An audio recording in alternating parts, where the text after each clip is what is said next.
Everyone. అయితే మన చేతిలో ఉన్న అసలైన సంపద ఏంటిది?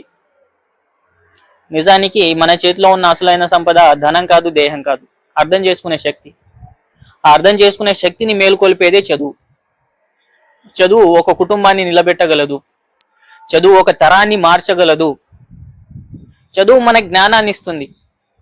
అంతకంటే గొప్పగా మనం లోతుగా ఆలోచించే శక్తిని ఇస్తుంది.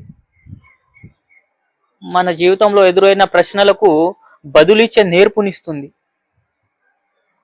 అంతేకాదు, నీ జీవితంలో ప్రతి అడుగు నీ నిర్ణయంతోనే మొదలవుతుంది అని నీకు గుర్తు చేసేదే చదువు. జీవితంలో అసలైన స్వాతంత్రం ఏంటిదో తెలుసా?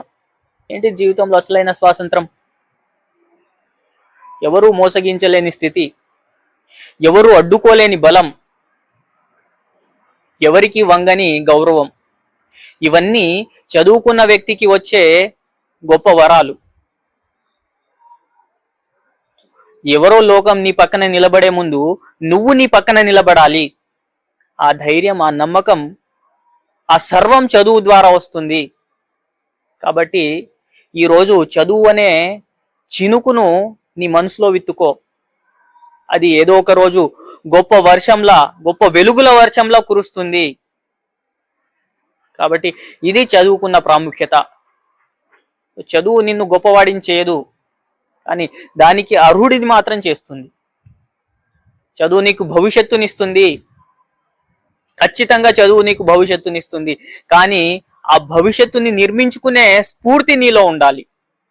ఆ స్ఫూర్తి నీలో ఉంటే, ఆ నిజాయితీ నీలో ఉంటే, నువ్వు నిజంగా చదువుతా ఉంటే ఖచ్చితంగా నీకు చదువు వల్ల నీకు భవిష్యత్తు ఉంటుంది. సో ఇది చదువుకున్న ప్రాముఖ్యత ఇది. సో అది అసలైన సంపద మన చదువే అని చెప్పేసి చెప్పడానికి నేను ఈ వీడియో చేయడం జరిగింది. నిజానికి మన తల్లిదండ్రులకు మనము ఎన్నిసార్లు కాళ్ళు మొక్కినా, ఎన్నిసార్లు థ్యాంక్స్ చెప్పినా తక్కువనే. ఎందుకంటే ఈ ఏజ్ వరకు మనకు చదువుకునే అవకాశం కల్పించడం చాలా గొప్ప విషయం.